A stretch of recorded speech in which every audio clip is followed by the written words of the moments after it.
গাজীপুরবাসী অনেক ভালোবাসা দিছে।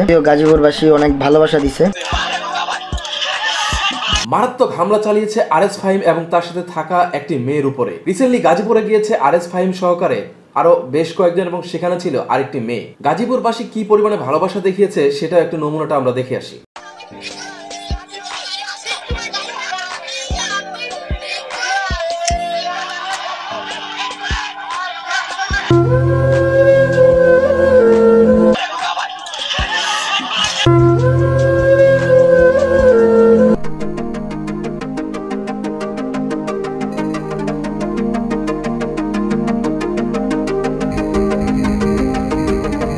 এভাবে আরএস ফাহিমের উপরে হামলা এবং এই যে সাথে থাকা মেয়েটি তার শাড়ি ধরে টান দেওয়া এবং তার গায়ে স্পর্শ করা, এই জিনিসগুলো অনেকেই খারাপ চোখে দেখছেন এবং অনেকেই দেখছেন ভালো চোখে।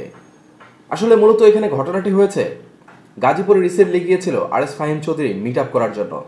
আর সেখানেই এত মানুষের ভিড় ছিল যে তাদের পছন্দের এই দুই সেলিব্রিটিকে একটু ধরার জন্য, একটু সেলফি তোলার জন্য, একটু ভিডিও করার জন্য হুমড়ি খেয়ে পড়ে। আর এত মানুষের ভিড়ে নিশ্চয়ই এটা একটা সাধারণ ব্যাপার। এটাকে অনেকেই খারাপভাবে নিচ্ছেন, খারাপভাবে দেখছেন। যদি আরএস ফাহিম সত্যি হামলার শিকার হতো বা সেই মেয়েটির কোনো অভিযোগ থাকতো, নিশ্চয়ই তারা ফেসবুকে এই বিষয়ে আলোচনা করত কিংবা স্ট্যাটাস দিত। আরএস ফাহিমের ফেসবুক পেজ ঘেটে দেখা গিয়েছে তিনি কৃতজ্ঞতা জানিয়েছে গাজীপুরবাসীকে তাকে এত ভালোবাসা দেওয়ার জন্য। গাজীপুরবাসী অনেক ভালোবাসা দিছে। এরপরও আপনাদের মতামত জানতে চাই, ভিডিওর নিচে লিখতে পারেন কমেন্টসে।